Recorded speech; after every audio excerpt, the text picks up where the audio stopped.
I'm the host of today exchange with you, and we're going to talk about inclusion, diversity, and for that occasion I invited some people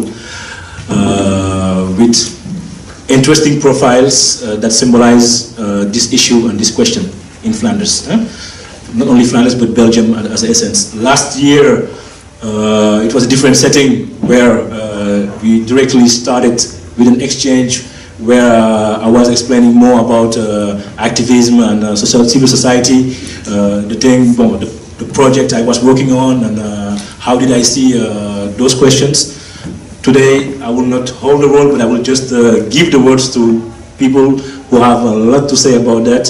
And I hope it will be interesting for you. But it's an exchange, so they're going to talk about here, and you're going to ask some questions. So I think in that dynamic, it's going to be interesting.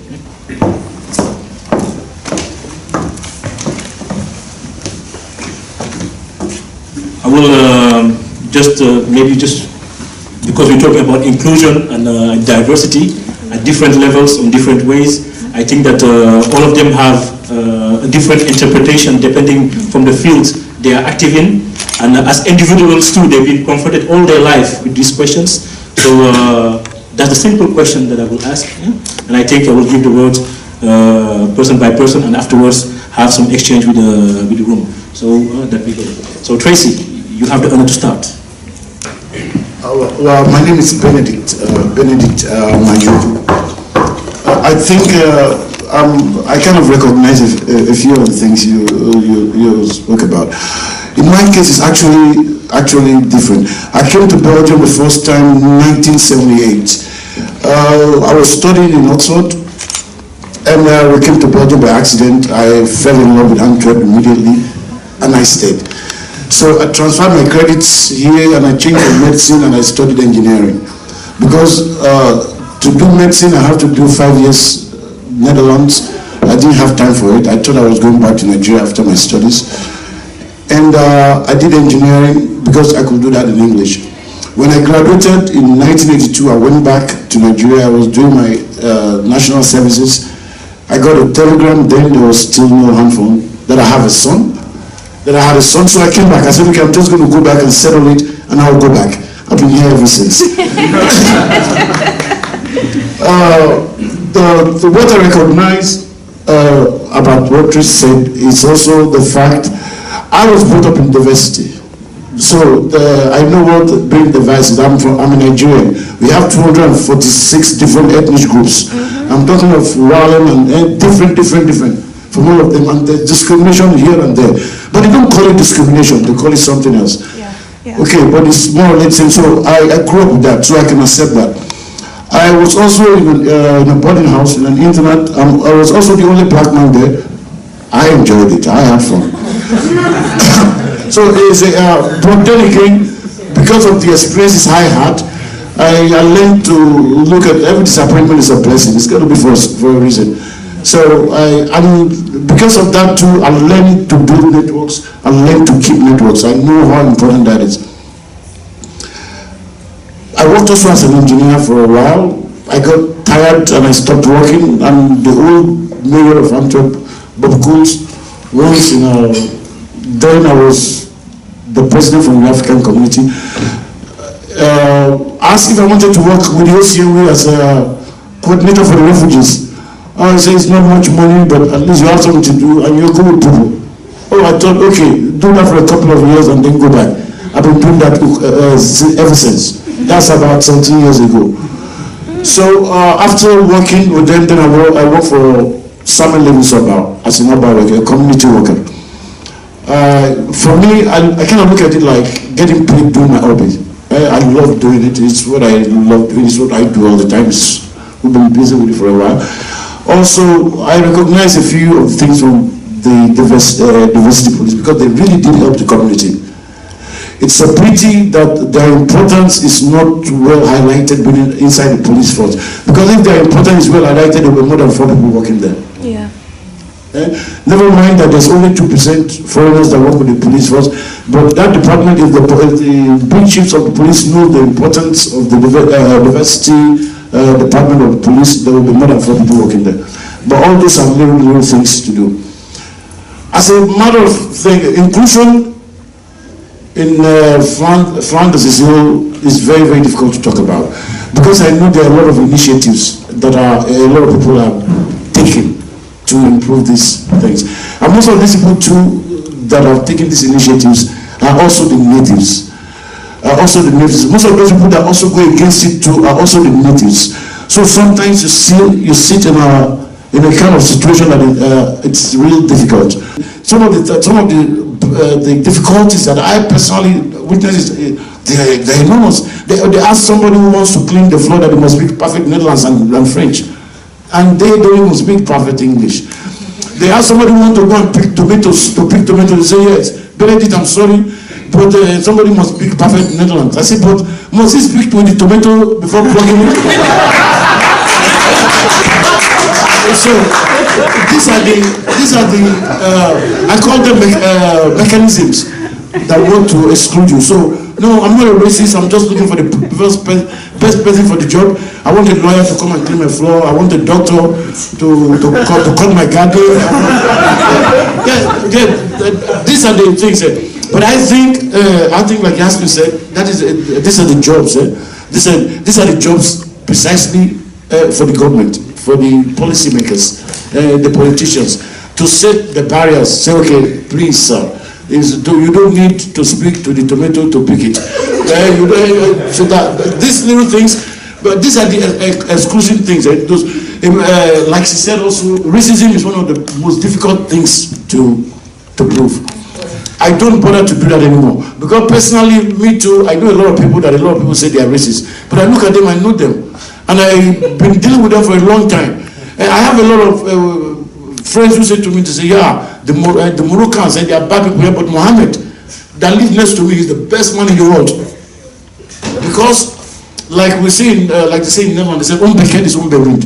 When the natives don't know who their visitors are, it is very, very easy to discriminate against them.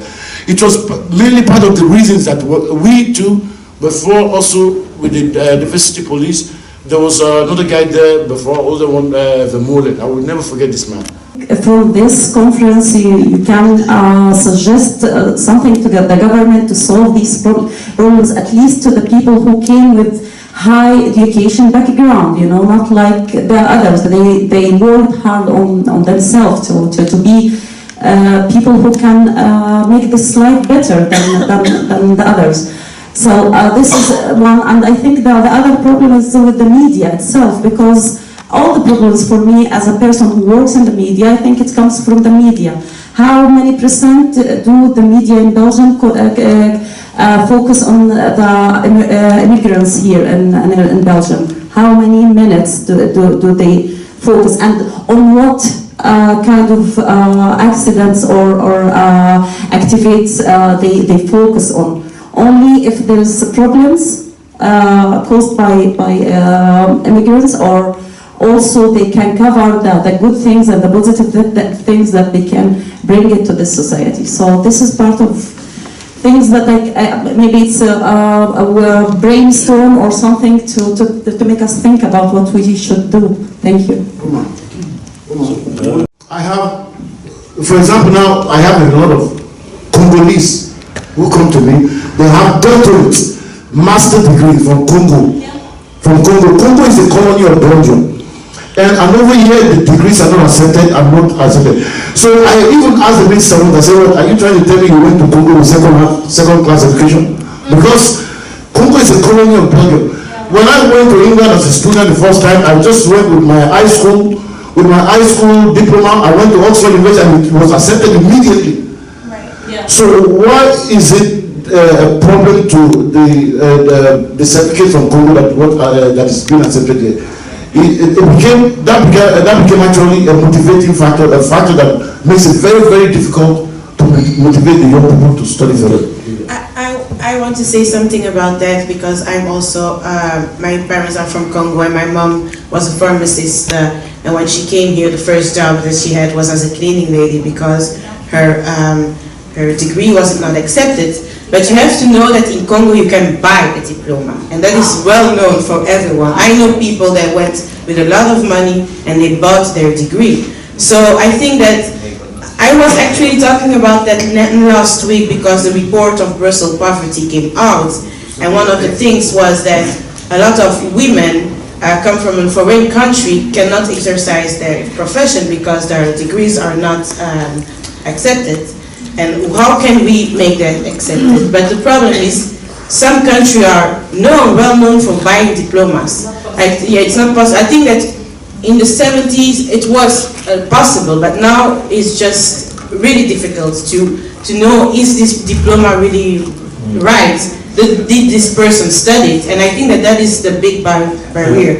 Because European diplomas, so people from Spain, from Italy, they are accepted in Belgium. If you are a nurse from Italy, you learn your Dutch, you are going to work. But from outside of Europe, there is always the question mark, did this person really study it? And I think that is a problem. I was talking about that last week with some Flemish parliamentarians because I think we have to do something about it, but what can we do? Then it has to have big reforms in a country as Congo, actually. You know, what do you think, what do both of you think about how we should integrate history about those difficult periods of our history into curricula in European countries? How can we bring it in a way that is inclusive and helps us to understand each other better? At this moment now, you see, there's a special department for discrimination and racism, and they are supposed to, anybody who's got problems is supposed to go over to them and report the racism and supposed to handle it. But from what I understood from the present day government is that they try to, in all their notice, they try to take the word racism out of it. The experience that I had also with it, because I also had the last couple of weeks also talks with the ministers from work, the parliament, over employment for people from other regions. I noticed also is a question that nobody want to talk about. Parliament, I think in Belgium they talk about racism, but like what Ms. Kebachi said, it's not political wording. So when they talk about racism, they are again with the racism. There is no racism. I think most of people react that way. That it's so overrated. The word just racism is just, oh my God, again racism. But they don't realize that there is a lot of racism. It's important to have a Muslim teacher, black teacher from every cultural background, so they can teach about the different culture. And I think that will be a big improvement to have a Congolese teacher who talks about Congo and colonialism, because he's going to talk about it with a lot of passion and he knows what he's talking about. So I think that will be a good improvement, and when children learn about another culture, I think they will respect it. In my school, the day that the teacher talked about colonialism in Africa, in Congo, and how Leopold II was cutting the hands of the people, when it was the break, one of my friends, I was saying something to my friend, and he said, "Oh, shut up, otherwise I will cut your hands." Oh. Yes. Yes, this is what he said to me. So I went to the teacher, and the teacher was really mad about it, and she said to the direction, I said, "Oh, it was just a joke." So that's a big problem. So if you start to little children and teach them about culture, about the respect of other culture, I think someone will never have that reaction when he will hear about Congo and stuff. So what people tend to forget is history, as teaching here, is a result of the colonial propaganda. And the colonial propaganda was everything besides objective. Yeah. And it was everything to promote the colonial project. So I think that the colonial question was a real good importance, and I think when we talk about inclusion, about diversity, about all the different questions, if we don't look in the past where the first problem started first, then we cannot find solution for now. Yes. And that is not yet done by nobody. Yeah. So in the USA there's a lot of work, in Europe there's a lot of work too. And by the way too, our African governments, for example, there's a lot of work too, because our leaders, they are denying too. You know? And pity enough, you know what I mean? So, and they have to do work too.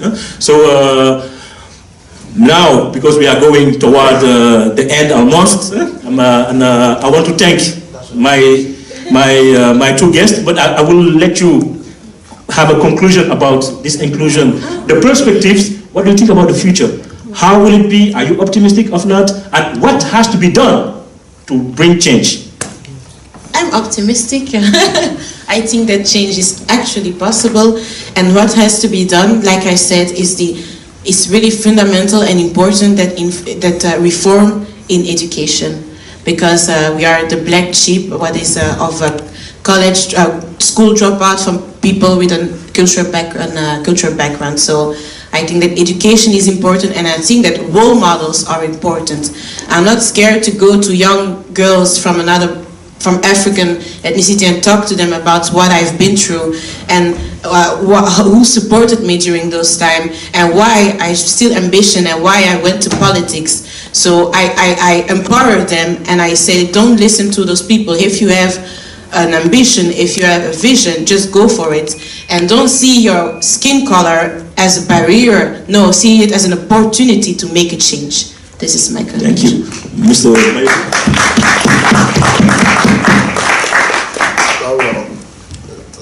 Personally, I think I should be an example. I should be a living example of to let you know that it can only get better, because we started there and we can only go higher and higher.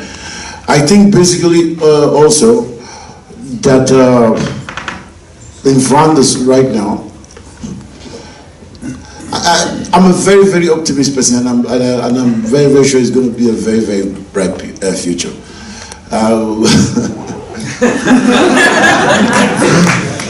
So the